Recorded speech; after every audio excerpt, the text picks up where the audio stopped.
pamirsa sadayana. Alhamdulillah orang tiasa patepang deui dina acara dongeng Sunda si Puntung Jawa Tutugan. Biasana esukanar anu didongengkeun langsung ku Mang Odai tanapi Abah Okib atau pada senyangkong kana waktos mangga urang teraskeun si Puntung Jawa Tutugan. Oge tong hilap subscribe-na, like sareng komen. Mangga atuh urang kawitan prung baraya.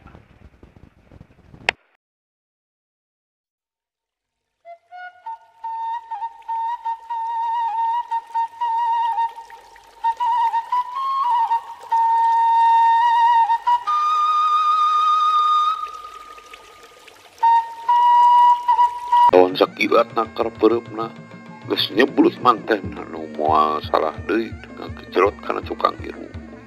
Ngegentak andi ngong gerakan cukup truit. Plos! Panarajang lawan bisa digagalkeun. Sok pereupna datang. Plos deui ngahanca tempat kosong andi. Ya kitu keneh tenggeleuna plos teu bisa nemu sasaran.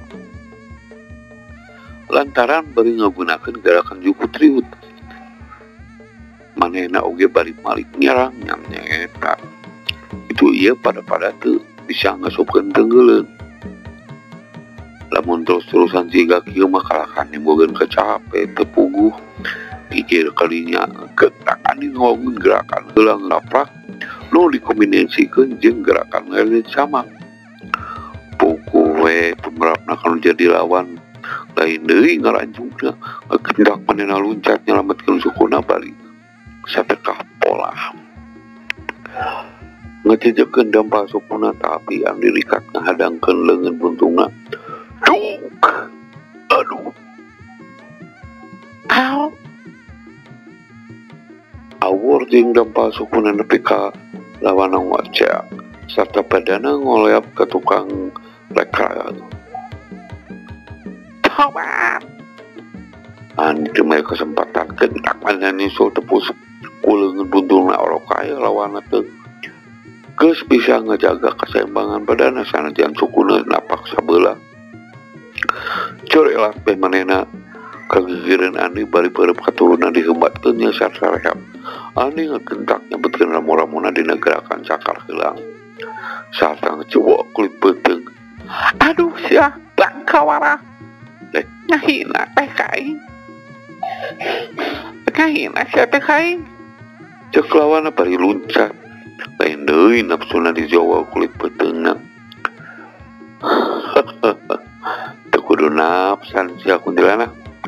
Andi ngadadak seuri kapi asam lantaran ras inget yen lawanna teh awewe. Pantes rak nafsu oge di mau kulit beuteungna kitu teh. Teu perlu ngajemau kulit beuteung sia deuleu.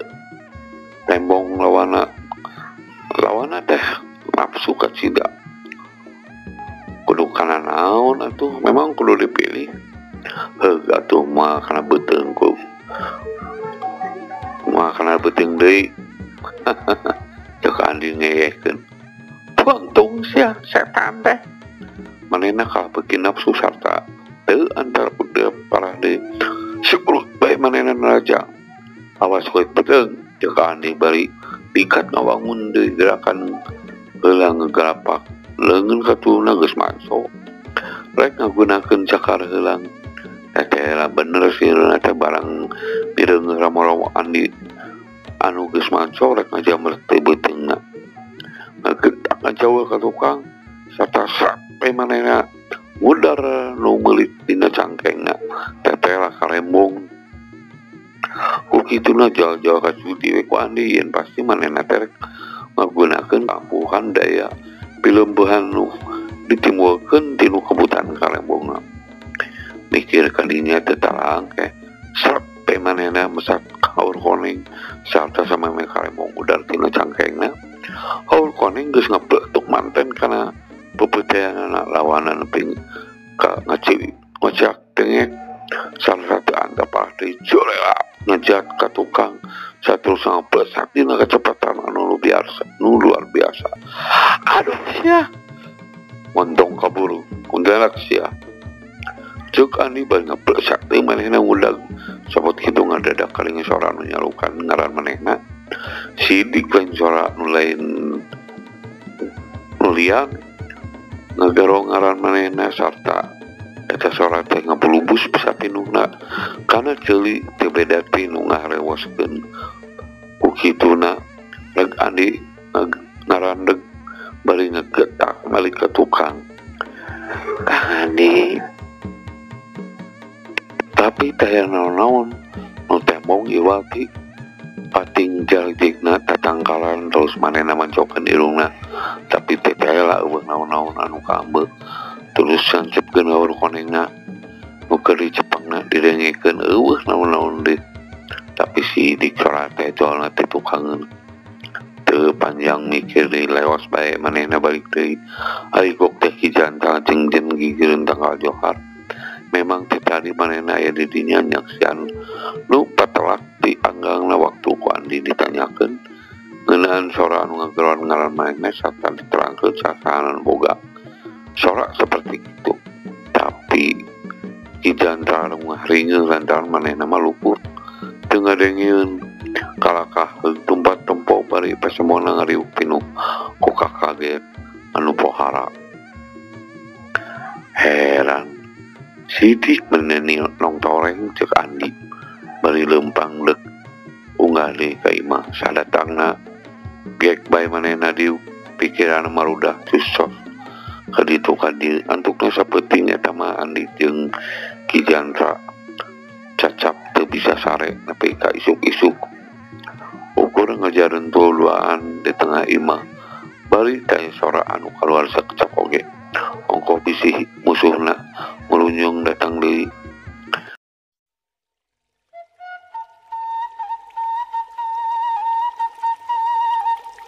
kacaturkeun isukna Andi geus ngagedik deui ka si Pansar bari ninggalan omongan Kak Ki Jandra yen engke penting baris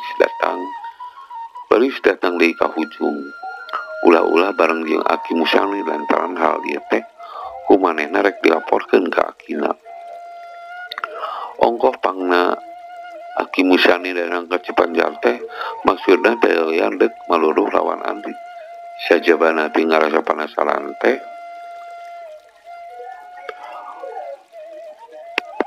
ongkoh piraku teu bebela kanu jadi incu tapi nya eta ari jadi ragu-ragu mah kalakah ledeng lebeng baik terus ka hujung jeung Aki Musani luput teu daek nembongan deui kituna teh aya kana mingguna Andi jeung Aki Musani pulang anting ka hujung tembo-tembo balik jeung ngendong segala tapi labeng tembo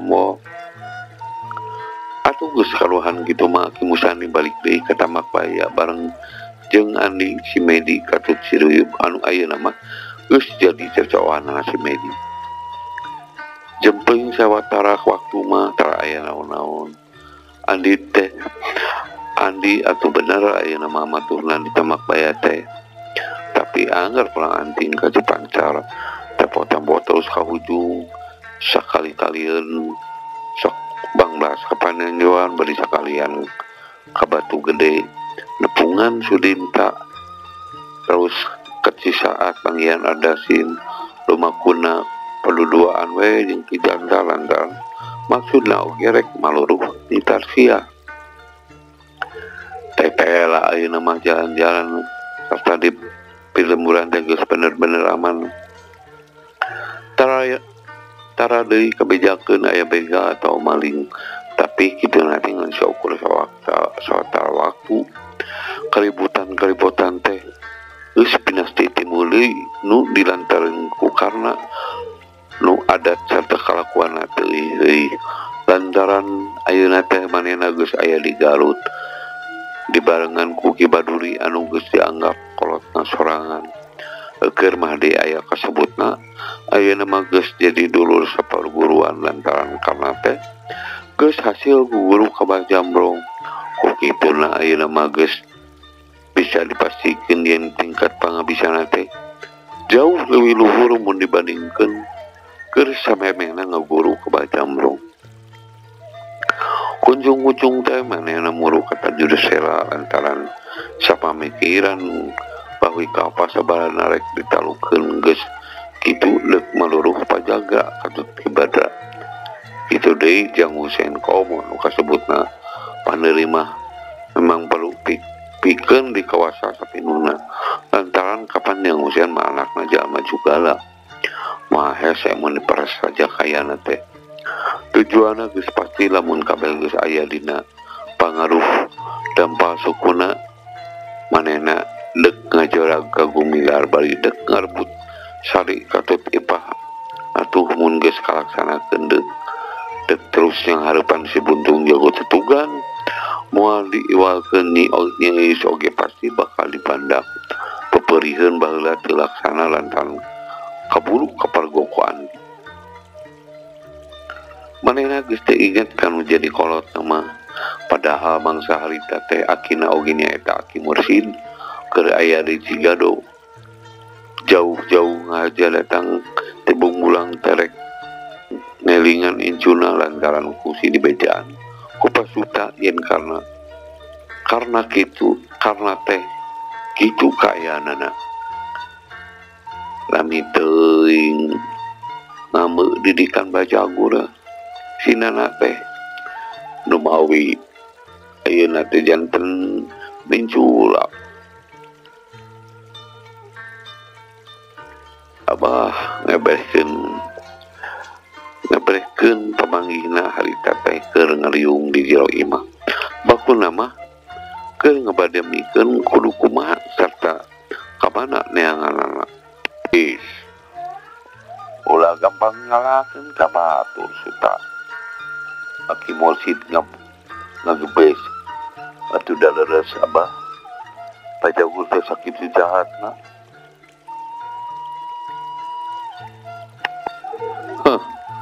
Ali maneh nah maneh teu ngadeng apanan baheula oge manehna teh dek babalik pikir. Aki Mursid keukeuh teu panuju pamadegan basuta. Boa abah eta ari teun teh sanajan santang tua oge tapi urang kudu ngahormat kana kasanggupan anu sakitu hadena teu hade ka bina-bina. Orang terus-terusan ngahukuman ku purbasangka nu goreng. Pokokna mah kesalahan nu jadi anak teh teu hade ditembeukeun ka batur. Teu hade teh teu hade. Aki Mursid janitana teh bari kop kana dompetna deuk nyeun udud. Sumuhuna. Janten ayeuna kada kumaha atuh abah. Abdi mah tos gareget pisan kasinana teh. Nadak dikumahakeun gitu. Bade diwalah we kuman nyerahkeun kanu jadi kolot. Perlu ari ngawalah kun jadi anak mah. Da memang kudu kitu ari nu jadi kolot mah. Tapi bisa kudu bari leuleuy. Peribahasa kudu leuleus teu liat kali cerita. Alah abah mah madesinana matas teu kedah dileuleuyan uriak tincak sirah we pasuta marengut kahalti ku kitu malantaran geus kacinda pusing. Ari maneh komo dikasaran kumamun manehna ngalawan nya kolot-kolot keneh nu ngarasa teunah mah sasat nu hakun jadi anak eta. Tapi lamun ku urang dileuyan bari diebrehkeun yen peta itulah lakuna teh salah sinana teh manusia suta ngabogang HP pamilih sarta pamikiran piraku we teu kahartieun atuh dina pantangulna oge baru paling terus ngecentu mah aya ojana camplak cunghak ngunghak kanu jadi kolot moal dibere pangoleh itu mah bae jepe pasuta teu malan deui memang kumanehna oge karasayeun caritana nu jadi papana teh teh seeutik oge teu salah kitu cote lantaran kajurung ka keheulna anu pohara itu we suta ayeuna mah urang coba-coba paluruh ceuk aki mursidnya di tadi sae abah mungkin kan kita bade pilarian ke mana tasugan waktu teu lah ka mana pangungsian teh wongkon leles abah urang coba we kalbah dinyakeun ku abah jeung Dharma we aki mursid bari ngareret ka Widarma mangga ki urang ka Cipancar we payunkeun mah atuh urang tepangan we mang aep lah sugan biasa diajak tepungan Andi cek Widarma ngasongkeun saran susuganan we Andi dek ngabatuan neangan sama sakali Widarma mah teu apal lamun dina danget ayeuna teh sasapna Andi kesibuk loba job pangurangna mah keur bucin tah yang Andi teh lantaran deui mah awewe sok ngaganggu teh ayeuna geus mimiti datang deui mimitina kapanggihna mah ku Adria kitu na teh tangah peuting nu dina datangna teh di Ciliwancian ku sora Andi nu bebau tapi kitu na oge ngan ukur tembong juring kangna mun kabangeran kanyawan teh sok langsung ngepresak kanu poek kebeneran waktu Andi datang ke Cipancar ngadengi dongeng na gitu di Adria nya kapak sapoe eta mah manehna teu balik deui ka Tambak Baya sarta peuting terus ngajejempe di kebon pakarangan imana Haji Sobana bener we teh salah cek omongan Adria bareng jeung bebongna sora anjing kolebab Wandi ketemu jadi manusia duaan tapi kawasna manehna ngabeuyeun aya nu ngintip buah harita Andi bah bari keur 6 bulan tutu oncom dina deuh eta aroma cikur atuh da buktina duanana kedak ngebelesat kanu poek Andi tetalangke jor elapan ya luncat udag terus nanggudakeun jurus engkang-engkang preh dua tirim sidik keur nguliwet ka tukangan tatangkalan geureunya anu ting kuliwet teh Andi kedak ngarandeg teu gana-gana wani nyamperkeun dandan geus cukup dibalitungkeun piparukeunana yang hareupan lawan anu geus kanyangawan wawasaena lain bantrak-bantrakeun teu bisa ku Sorogoto nu duaan eta atuh keneh maranehna barang awas ka Andi anu harita nyerangkeun duanana samugugut masing-masing di jantung neratung diisiku kasieun nu lain lumayan ku kipuna manehanana tacan waranieun ingkah pipukangeun tangkal kayu mun saurang sok sieun dina dek rantarung teh ngaranna pangasor lantaran pilawanan teh lain geus kanyawan tingkat pangabisiana lain garapeun enteng-enteng atuh nu saurang deui ngarasa leuwih sieunna teh tapi gegedena teh lain sieun ngaranna pangasor kitu na teh manehna mah ngarasa seunggah papanggih acan komo mun jeung petelak mah teu hade susurumpotan kitu coba yang hareup duanana Andi ngagorowo bari padoda ular kiror sieun lawana ngabongohan dicaritaan kitu teh nu saurang kalakah ngehihi teu beda jeung kunti anu nyekiki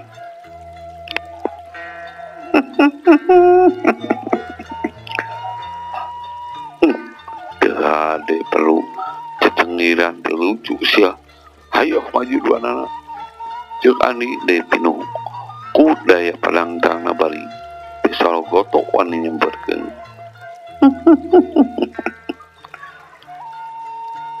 hayeun wani kawewe nya saurang kalakah yang serikeun dek we awewe dek lain teh jadi soal tapi kalakuan ku kaula rek disangareupan naon perluna kanggo kalembur batur. Coba jawab naon dimaksud ku Andika. Cek Andi bari ngetayep nyamperkeun teu beda ti petalaku ucing anu keur mendodoho mangsana.